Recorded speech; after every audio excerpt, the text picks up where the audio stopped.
Good morning. This is Jerry over at Finn Tire and Auto. We have your vehicle in for service right now. You had a concern of a check engine light and then also the oil leak.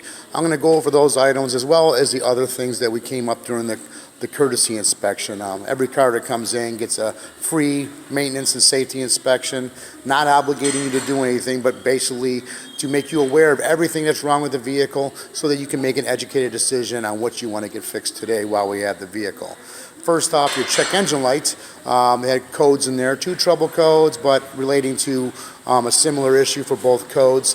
The camshaft actuator solenoids, which control the timing on the engine, how the vehicle runs, how the vehicle performs. Those solenoids need to be replaced. Those solenoids are actually, if you remove the covers and everything and get to the top of the engine, you have solenoid 1 and solenoid 2. One controls the exhaust valves, the other one controls the intake valves. Both of these solenoids would need to be replaced.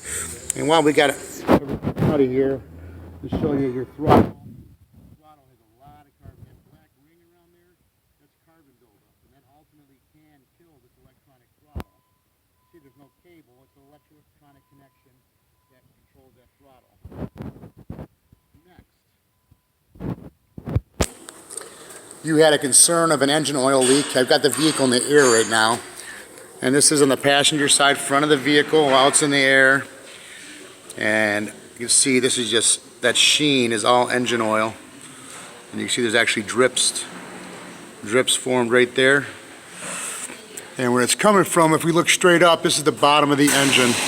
This is what's called a timing cover. The timing cover is leaking oil. And your serpentine belt, that's this right here, that's your main drive belt, is soaked in oil because it's just been flinging the oil in a circular pattern. If you look up, you can see there's oil. That's shiny, bright, that's all engine oil all over the front of the engine. While we have the vehicle in the air, I'll go over a couple of other things.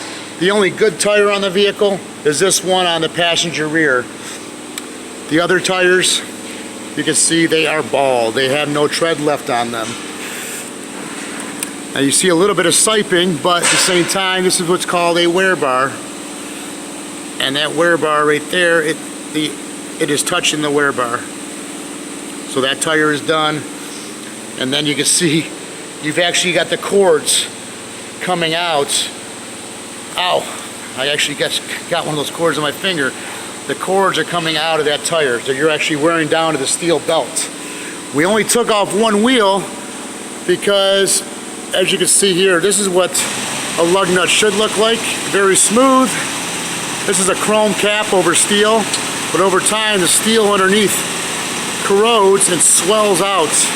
You can see how they're wider and cracked. So we had to beat every socket on there in order to get the wheels off. We did count 10 out of the 20 lug nuts that are swollen. So if you ever got a flat tire on the side of the road, you would have no ability to get that wheel off because your socket wouldn't fit it. Front brake pads have plenty of life. The rear brake pads are low. They're down to about 3 millimeters in the back. Driver's side shock absorber. The shock absorber is rusted, but it's not leaking yet. However, the passenger side, you can see that's oil soaked. That shock absorber is blown out in the passenger rear. The other thing I want to show you while we're here, this component right here is your lower ball joint. It's a zero tolerance part, and both of those lower ball joints, if you see that movement right there, that should not move at all. That ball joint is just like your shoulder in its socket. If that ball joint separates, you're going to lose the ability to steer the vehicle. Same thing on the passenger side lower. That ball joint that's down in there. Excessive free play. Again, that ball joint is just like your shoulder in its socket. If it dislocates, you're going to lose the ability to steer the vehicle. I know I've thrown a lot of information at you and a lot of information you probably don't want to hear, but I'm going to build an estimate for everything I just talked about, basically educate you, and we can prioritize things. Not here to spend your money.